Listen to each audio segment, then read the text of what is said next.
ఈ సినిమా ఒక్క show full అయితే సగం మీసం తీసుకుంటారన్నాడు.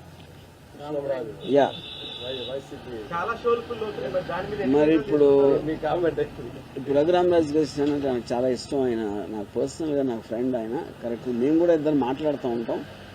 మరి ఇప్పుడు నాకు తెలిసి ఇప్పుడు ఆయన మరి అంటే థియేటర్కి వెళ్ళి చూసారా?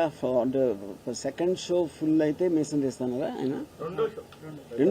రెండో షో ఫుల్ అయితే అప్పుడు ఇంకా మరి ఆయన అన్నమాట నిలబెట్టుకుంటారా లేదా? రఘురామకృష్ణరాజు గారు అంటే రాముడు అంతటి వారు. మరి చూడాలి.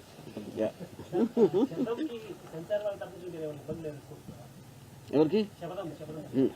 నేను ఇందాక చెప్పాను కదా, ఇప్పుడు శపథంకి దీనికి అన్ని సేమ్ గ్రౌండ్స్ ఉంటాయి. ఇది ఒక డిఫేమేషన్ చేస్తున్నారు, లేని చూపెడుతున్నారు, ఇలాంటి ఏదైతే ఉన్నాయో ఆ ప్రాసెస్ అంతా అయిపోయింది కాబట్టి అది మళ్ళీ దీనికి రిపీట్ అవ్వదు. ఎందుకంటే ఇది సేమ్ స్టోరీ యాక్చువల్లీ.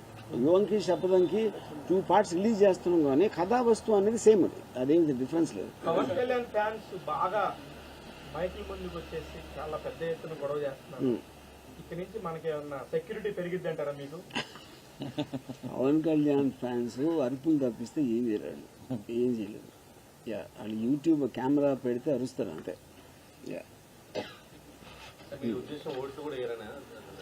అది అప్పుడు అలా మాట్లాడే వాళ్ళకి అసలు first of all zero idea ఉంటుంది దేని గురించి అయినా. పాలిటిక్స్ అంటే వాళ్ళకున్న సినీ అభిమానం, స్టార్ అభిమానంతో వాళ్ళు ఉక్రోషంతో అరుస్తున్నారు. అక్కడ లాజిక్ మాడలు కదా. ఇది పర్టికులర్ది తప్పు అని చెప్పాలి.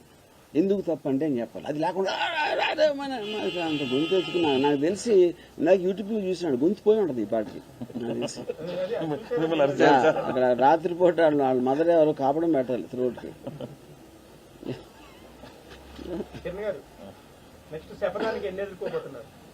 దీనికి అంటే ఇప్పుడు రామగారు చెప్పినట్టు అంత సాఫ్ట్ గా